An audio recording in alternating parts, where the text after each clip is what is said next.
Hey guys, how's it going? My name's Mikey, and welcome to another episode of The Guide. Today we're talking about really the first map that you'll be playing in ZERO Sievert, one of the two that you'll have access to right off the bat. And that's Forest. We're going to go over all the points of interest, all the NPCs you can encounter on the map, and all the exciting stuff you can do on there.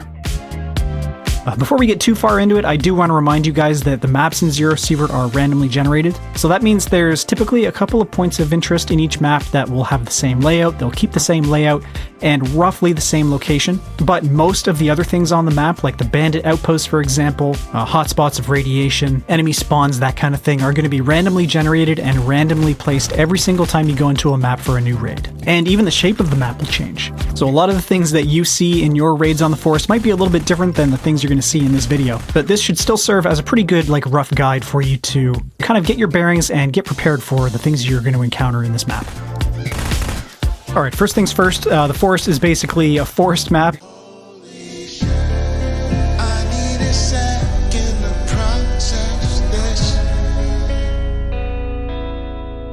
There's lots of trees, grass, and foliage around. It can be a little bit difficult to spot bandits and hunters and boars and things like that in the trees, so just keep your eyes peeled when you're moving around.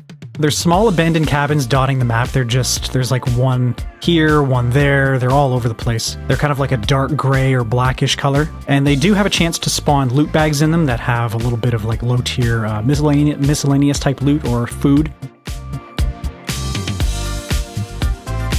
There's also large zones of radiation on the forest where you can find chemical crystals or fire crystals. These crystals are needed for quests, but you can also trade them for money and use them to craft stims later on.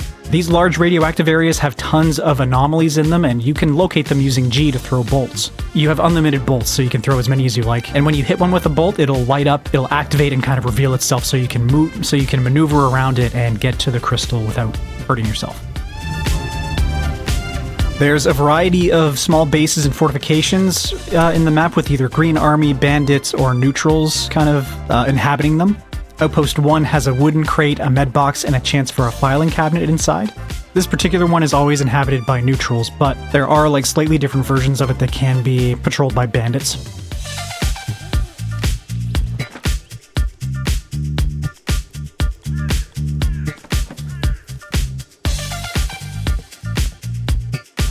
Outpost 2 is pretty straightforward. It has a toolbox, a med box, and an attachment box. This one is a bandit camp.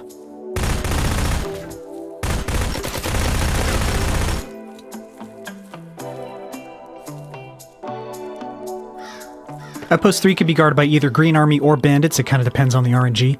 And this one has a med box, a toolbox, an electronics box, and 2 enterable buildings that have a chance to spawn toolboxes or filing cabinets in them.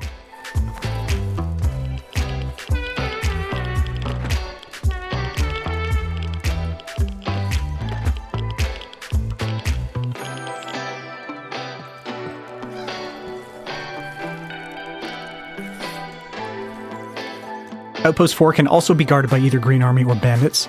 And this one has 2 enterable sheds, kind of like the ones at the lumber mill. We'll get to the lumber mill later.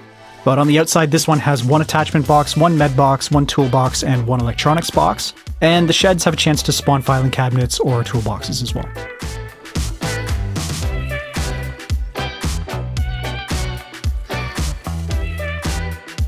Outpost 5 is always controlled by bandits and has 1 med box and 1 attachment box, and inside the building you can find filing cabinets or toolboxes. Outpost number 6 is always controlled by bandits, and it's a fairly small one, but it has a secret. Kill the 2 bandits that are guarding it, and you'll find an invisible attachment box and an invisible toolbox on the inside on the bottom left, right up against the barrier there.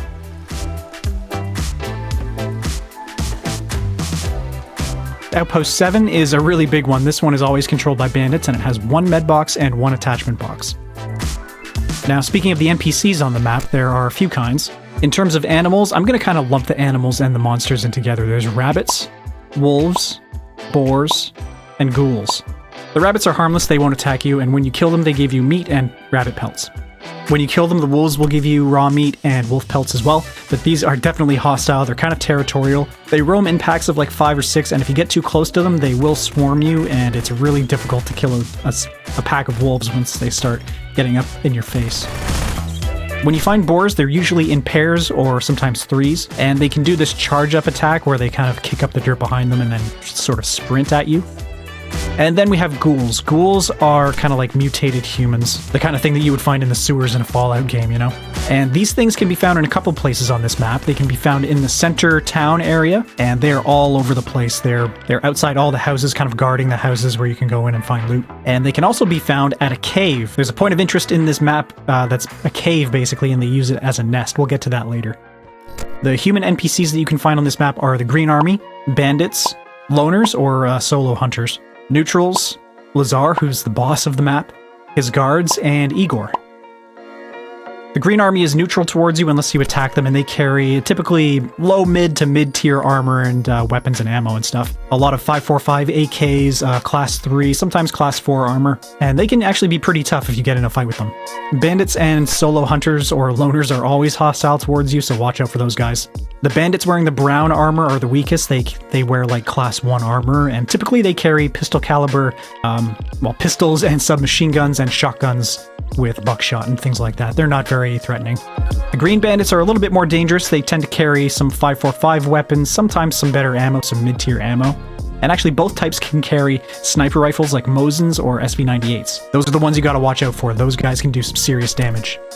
The hunters can be even more dangerous. They can wear class 4 armor, and they typically carry mid-tier weapons with better ammo. You can find them running ECMs, which is 7.62x39, carrying PS ammo, which is very dangerous, and Mosin's or SV98s with SNB, which is high armor pen ammo.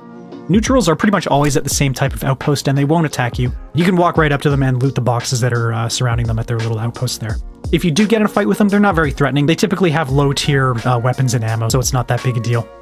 Lazar is the boss of the forest. He behaves a lot like ᴍᴏʀᴇ. If you're a Tarkov player, you'll know what I mean. He's a little bit of a coward. He sends his guards after you whenever he can, but he himself, he wears class 4 armor and uses a ZZ Vel or an AS Val with mid to high tier armor pen ammo. The Vel is a really dangerous weapon in this game, so be careful when you engage that guy.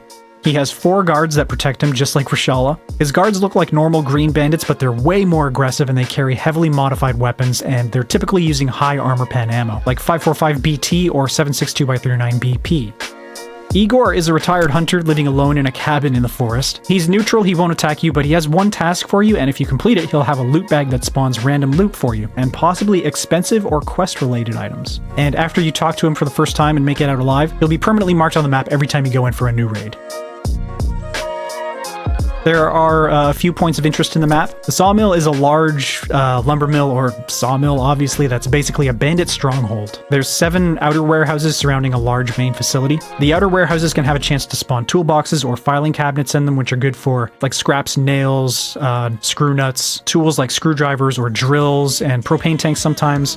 There's also a med box sitting outside the main facility, and this place typically has 6 bandits outside and 3 or 4 inside the main facility.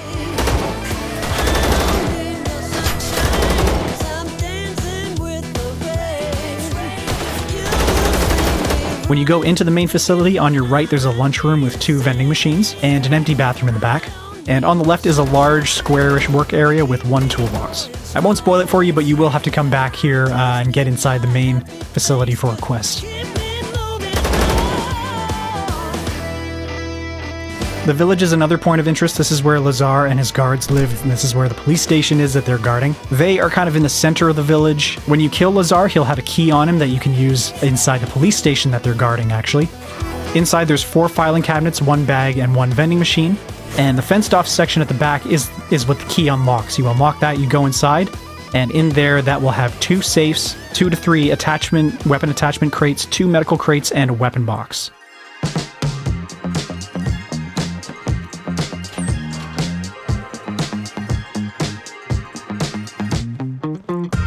All around kind of the outside, there's like 20 enterable buildings for you to explore and loot. Based on the RNG, these could have filing cabinets in them, toolboxes, or loot bags with miscellaneous loot. Be careful when you're exploring this place though, because again, this is where the ghouls are. They are everywhere around this place.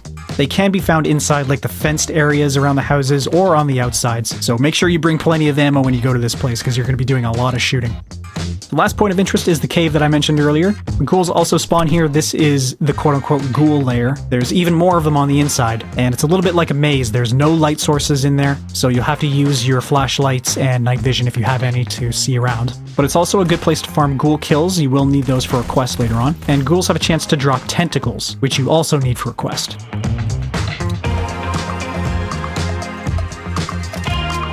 Alright guys, that's it for this guide video on the forest. Hopefully this helped you out and gave you a little bit of insight into the map and got you prepared for your first handful of raids. Thank you so much for watching. If you did enjoy the video and found it helpful, make sure you leave a like on it. It really helps me out. If I missed anything, make sure you leave it in the comments section. Subscribe if you want to see more content like this, and I'll talk to you guys in the next video.